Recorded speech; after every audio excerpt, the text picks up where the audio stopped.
perspective of one woman. Take your time to look.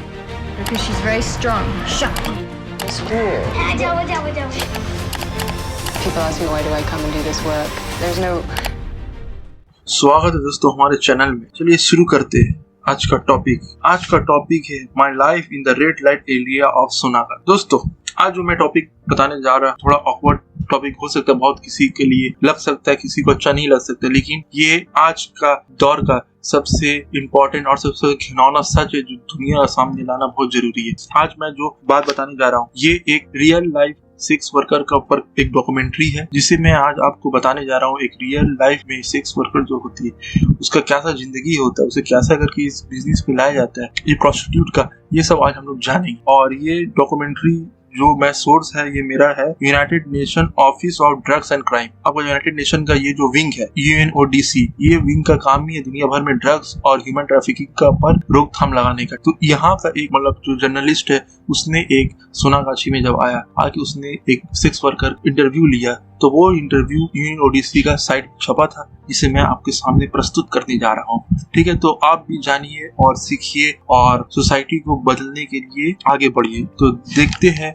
कि ये documentary में क्या लिखा गया है, जिससे आप लोग जानिए, आप लोग को इन्फॉर्मेशन भी मिलेगा। और ये इन्फॉर्मेशन सिर्फ ये नहीं कि आप मजा लेने के लिए सुनिए, नहीं, बस इतना तक नहीं है। ये सुनकर या आप अगर कोई भी एग्जाम देते, अगर आपको अगर ऐसे लिखते हैं वहां पर ये सब टॉपिक समझिए बर्निंग टॉपिक होता है, हर वक्त हर जगह ये सब टॉपिक आपका काम आएगा ही आएगा। तो मैं जो स्टोरी बताने जा रहा हूँ, जो यूनाइटेड नेशन की डॉक्यूमेंटेड स्टोरी है मैं बताने जा रहा हूँ, उसे आप जान लीजिए, पढ़ लीजिए। कुछ इवेंट्स को मैं नाम चेंज कर दूंगा तो उससे कोई मसला नहीं है, बाकी आप लोग आराम से ये स्टोरी को जानिए और अपना सोसाइटी को बदलने के लिए आगे बढ़िए एक जागरूक नागरिक होने के नाते। आज ये डॉक्यूमेंट्री का नाम है my life in the red light of Sonagachi. ठीक है, आपको पता ही है सोनागाची वेस्ट बंगाल में एक वेस्ट बंगाल का सबसे बड़ा रेड लाइट एरिया है। प्रोस्टिट्यूशन यहाँ पर होते हैं, प्रोस्टिट्यूट को मतलब आप जानते हैं किसको बोला, जो ब्रॉथल सबसे बड़ा ब्रॉथल है। और अगर वेस्ट बंगाल का बोलना गलत होगा, पूरे इंडिया का ही और कहीं कहीं पर तो ये डॉक्यूमेंटेड किया है पूरा एशिया का सबसे बड़ा ब्रॉथल। तो ये एक स्टोरी है गुड़िया का, एक कमर्शियल सेक्स वर्कर है सोनागाची का, ये वो नाम चेंज है। तो ये सेक्स वर्कर का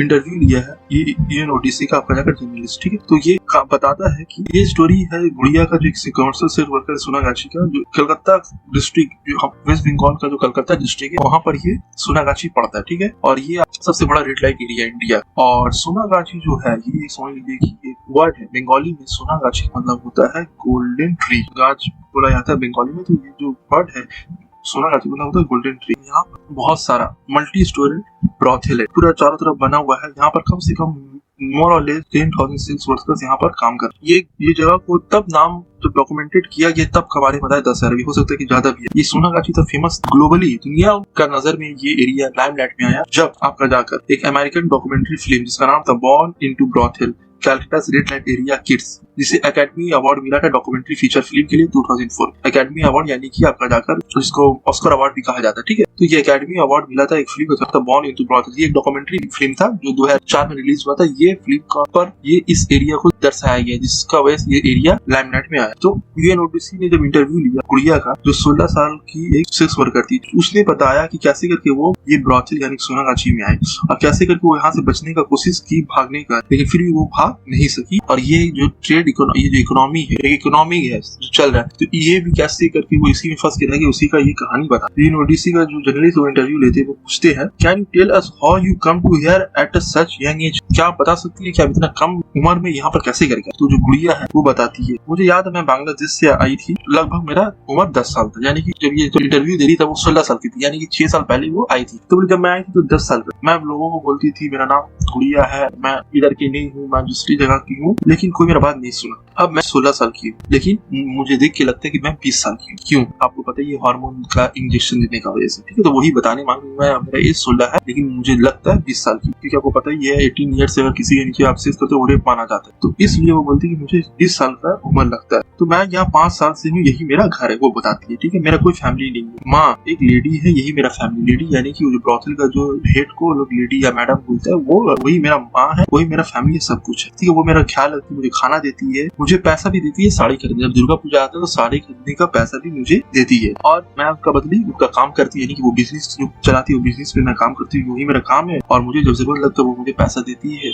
ऐसे ही करके हमारा काम चलता है। जब मैं बच्ची थी एक आदमी मेरा घर आया, यानी कि बोल रही जब वो बांग्लादेश में थी तब बताती है कि एक आदमी मेरा घर में आया, वो मुझे बोला मेरा शादी एक बड़ा महल में कराएगा एक राजकुमार के साथ। तो मुझे भी लगा कि सच में मुझे कोई राजकुमार मिलेगा, लेकिन यही जगह होता है लड़की लोग का फॉल्ट है। लेकिन हर किसी का, मैं अगर किसी को क्रिटिसाइज नहीं कर रहा हूँ, लेकिन इंसान को समझना चाहिए कोई अगर आपको अवेयरनेस के लिए कोई अगर आपको झूठा ख्वाब दिखा रहा है और जबकि आपको पता है कि आपको लेवल करनी है, लेकिन फिर भी अगर आपका सपना दिखा तो समझ लीजिए कि स्कैम। तो ये भी स्कैम था। बहुत बुरा लग सकता है किसी को बात की गरीब होना, किसी को बड़ा सपना देखना बुरा नहीं, बुरा कुछ नहीं है, आप बड़ा सपना देख सकते हैं। लेकिन अगर कोई आपको सामने से आदमी बोलता है महल मिलेगा, उसका पीछे कुछ ना कुछ तो रीजन हो सकता है। कैसे करके कोई भी राजकुमार आपसे शादी कर लेगा? मिस्टेक बाय मिस्टेक या गरीबी की हालत से समझ लीजिए, या उनके माँ बाप ही बोले होंगे कि क्योंकि बिना माँ बाप को मर्जी का तो कुछ होता ही नहीं है। ठीक है, कभी कोई माँ बाप का बिना मर्जी का होता है, ज्यादातर माँ बाप अपना इजाजत दे देकर गरीबी से तंग आ जाते हैं। वो आदमी आया और बोला कि मुझे एक शादी राजकुमार से कराएगा, बड़ा महल में लेके जाएगा। तो वो मुझे बोला तो मेरा माँ बाप मुझे उसका हाथ छोड़ दिए। तो मुझे वो कोलकाता लेके आया और यहीं पर आके मुझे एक गंदा ब्रॉथल में छोड़ दिया और मुझे बोला था मुझे एक दिन यहाँ से लेके जाएगा, लेकिन दोबारा वो मुझे दिखा नहीं।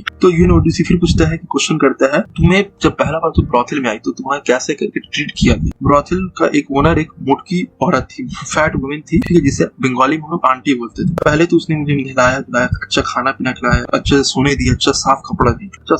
मुझे बहुत खुश लगा कि मुझे बचपन में जो आराम नहीं मिला था, मुझे तो एक दिन में इतना मुझे प्यार मोहब्बत मिल गया। लेकिन बोला ना बकरा को हलाल करने से पहले उसको खिलाया पिलाया जाता, तो वही चीज था। मतलब मुझे लगा कि ये लोग अच्छे लोग। एक तीसरा दिन उसने मुझे मेकअप वेकअप करवा दिया और 20 लड़की लोग लाइन मुझे भी लाके खड़ा कर दिया। पहले तो मुझे समझ में कुछ नहीं आया कि ये क्या हो रहा है। फिर मुझे लगा कि मुझे नया घर में ले जाया जाएगा, हो सकता है कि मुझे नया घर में लेके जाया जाएगा, उसे तो बोला कि तो महल में लेके जाया जाएगा, प्रिंस से शादी कराया जाएगा। जब मुझे पता चला ये जगह ये कोई मुझे शादी भी कराने के लिए गंदा जगह है, तो मुझे उन लोगों ने एक छोटा सा बंद रूम में बंद कर दिया और मोटा मोटा डंडा से मारा। लगभग मुझे कई दिनों तक खाना नहीं दिया और सिर्फ मारते रहा मोटा मोटा डंडा से। और जो आंटी थी उसका स्ट्रिक्ट इंस्ट्रक्शन था, जो मारता था जो लोग, यानी कि जो उधर के दलाल लोग, कि मुंह में आप नहीं मार सकते हैं, ना ही चेस्ट पे ना ही पेट पे, क्योंकि यहाँ पर कस्टमर होता है यही सब चीज पे फोकस करता है और ये सब चीज में अगर चोट लगा हुआ रहेगा तो कस्टमर कभी भी उसे सेलेक्ट नहीं करेगा। तो देखिए मारने का भी तरीका है, पेट में नहीं मार सकते, छाती पे नहीं मार सकते, ना ही फेस पे मार सकते। मैंने बहुत कोशिश किया भागने का, लेकिन मैं भाग नहीं सकता। तो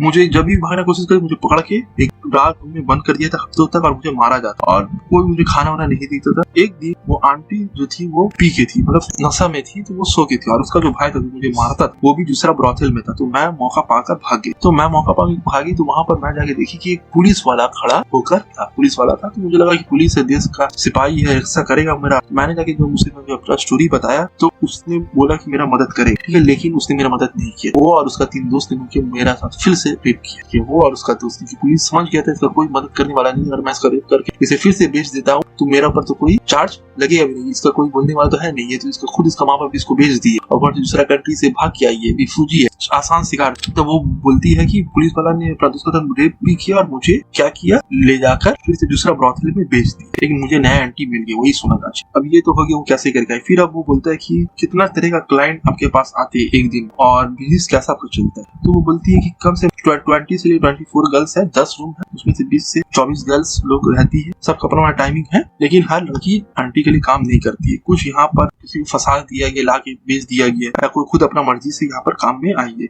यहाँ पर बोला जाता है सोनागाछी में उस वक्त भी डॉक्यूमेंट्री किया गया था कि 5000 रूम का भाड़ा लगता महीना। तो बोलती है 2 साल पहले तो बोलती थी कि हमें 15 कस्टमर दिन भर में जितना भी लड़की थी उसे मिल जाता था, लेकिन जब पीक टाइम होता था तो एक दिन में बोले कि मुझे खुद 3 से 4 कस्टमर डील करना पड़ता। जब नॉर्मल दिन होता था तब वो 20 से 24 लड़की को 15 कस्टमर मिल जाता था, लेकिन अभी एक दिन में एक को 3 से 4 कस्टमर मिलता है। तो बोलती थी मेरा पहला अर्लियर रेट 1000 से लेकर 1500 एक घंटा का हुआ करता। कुछ हाई कैटेगरी लड़की होती है उसका बोला जाता है कि 6000 से लेकर 6500 तक वो लोग चार्ज करती है। जो हाई प्रोफाइल गर्ल होती है उन लोग 6000 से 6500 तक चार्ज करती थी समझ घंटा भर का। लेकिन आप वो लोग बोलती है कि हम लोग फिक्स रेट पे काम करते हैं, 1 घंटा का 500 रुपया। पर से बोलती है 500 रुपया हम लोग का पूरा नहीं होता, इसमें 50% जो आंटी है उससे चले जाए और कस्टमर कभी कभी हमें 25% एक्स्ट्रा पे करते हैं, एक्स्ट्रा अपना जो भी आपका जाकर उसको जरूरत होता है, अगर हम लोग उसका कर देते काम तो वो हमें एक्स्ट्रा 25% उसे हमें सर्विस चार्ज के तौर पे मिलता है। अब उससे पूछा जाता है किस टाइप का लोग आते, वही बोलती है कि ज्यादातर यहाँ पर कॉलेज बॉयज आते हैं। देखिए कॉलेज बॉयज जो पढ़ा लिखा करते हैं, जिसके ऊपर कंधा में जिम्मेदारी है सोसाइटी बदलने का, वो लोग जाते हैं। सोचिए तो कहाँ से सोसाइटी बदलेगा, कॉलेज बॉयज। फिर लॉयर्स, देखिए लॉयर्स जिसका जिम्मेदारी है कि कानून का हिफाजत करना, मैरिड में, उससे क्या जरूरत है भाई। फिर इसके बाद कुछ गोरा बोला जा रहा है कि फॉरेनर, फिर कोई रेस्टोरेंट ओनर, टैक्सी ड्राइवर, बोले इस टाइप के कस्टमर आते रहते हैं। और बोले कभी कभी ब्रॉथल पे पुलिस भी रेड मारता है तो आंटी क्या करती है, तो सबसे अच्छा ब्रॉथल में हमारा लड़की होती है उसे पेश कर देती है तो और पैसा देती है, तो फिर पुलिस भी वहाँ से चले जाता है और हमारा बिजनेस चलते रहता है। ठीक है, बोलती जब से कोरोना आया बोलती है कि अभी हमारा बिजनेस बहुत स्लो चल रहा है। हम लोग रास्ते में परेड करते रहते हैं 11 बजे सुबह से, परेड मतलब मिलिट्री परेड, मतलब घूमते रहते हैं, पेंटिंग करते रहते हैं। कंपटीशन बहुत हाई हो चुका है। बोलती है कम से कम जो दलाल है, ट्रैफिकर है, बोलता 5 से 10 लड़की हर दिन लेकर आता। सोच लीजिए ह्यूमन ट्रैफिक का क्या माजरा चल रहा है। भी यंग लड़की, कोई जवान लड़की नहीं लाते, 7 साल, सोचिए 7 साल या उससे थोड़ा ऊपर या 7-8 साल, सोचिए ऐसा एज का लड़की लोग लाए। बहुत कंडीशन खराब है। और बोले कि अभी ब्रॉथल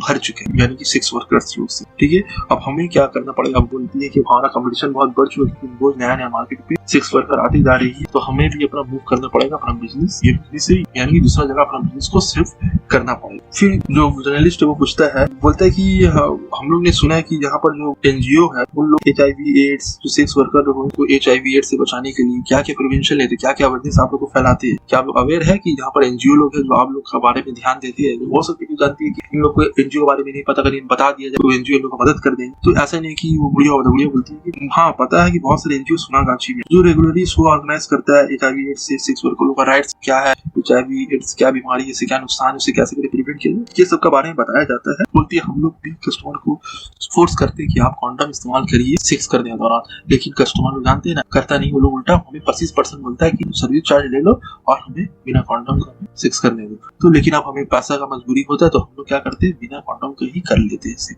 सोच लीजिए। फिर TNODC का जो जर्नलिस्ट वो पूछता है, कोई आपको कभी कोई ऐसा कस्टमर है जो ड्रग्स एडिक्ट हो। तो बोलती है हाँ कुछ ड्रग एडिक्ट आता है जो निकोटीन और हेरोइन लेता है, और कभी कभी वो लोग हमें भी बोलता है कि लीजिए, और उन लोग इतना नशा में आता है कि कभी मुश्किल से ही बात कर सकता है। कभी कभी वो लोग हमें भी नशा करने को बोलते हैं कि तुम भी नशा करो। अगर हम लोग को मना करते या प्रोटेस्ट करते हैं तो उल्टा वो हमें मारता भी है, और बोलते जो नशा में आता है तो मुझे कॉन्डम पिलाना और भी ज्यादा मुश्किल होता है। चलिए ठीक है, तो सब तो बता दिया। अब जर्नलिस्ट है वो पूछता है क्या आपको लगता है कि आप इधर से कभी जा सकते हैं, या आपका कोई ड्रीम है कि यहाँ से आप निकलिएगा, या आपको कोई इंतजार कर रहा है। तो बुढ़िया बोलती है कि माँ तो सबसे पहले बात मुझे कहीं जाने नहीं देगी, और अब क्या मजबूरी बोलती है कि ये तो फिर भी मेरा माँ है, मेरा ध्यान रखती है, मेरा अच्छा से ख्याल रखती है। अगर मैं इधर से चली भी गई तो कौन मुझे अपनाएगा, कौन सोसाइटी मुझे अपनाएगा, कौन है मेरा सोचने वाला। अब तक तो मेरे लिए कोई सोचने वाला बना नहीं। और मैं किसी से शादी भी कल मुझे महल भी मिल गया, मैं कोई राजकुमार से शादी कर भी ली, फिर मुझे वो रिस्पेक्ट नहीं मिलेगा। लोग मुझे उसी नजर से देखेंगे, यानी सेक्स वर्कर की नजर से देखेंगे, क्योंकि सोसाइटी का मेरा ऊपर डांट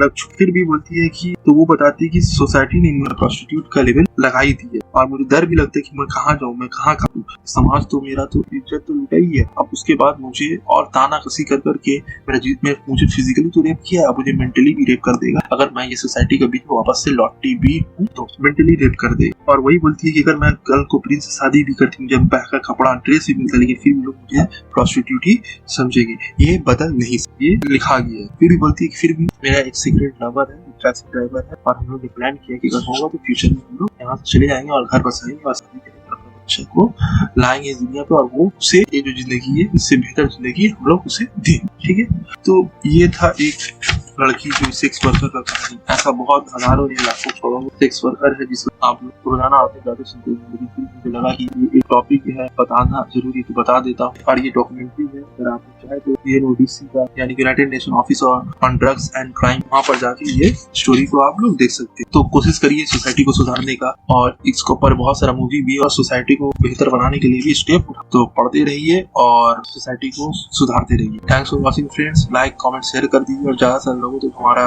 विचारों को पहुंचाइए, ताकि मैं इस ऐसे टॉपिक लाते रहूं और इससे बेहतर टॉपिक, सोसाइटी को सुधारने वाला टॉपिक लाते रहूं, जिससे आप लोग का कुछ भी एग्जाम की तैयारी कर रहे हो उसमें प्रिपरेशन में भी मदद मिले, और दूसरा चीज आप लोग अच्छा ह्यूमन बीइंग भी बने और लोगों को जागरूक करते रहे।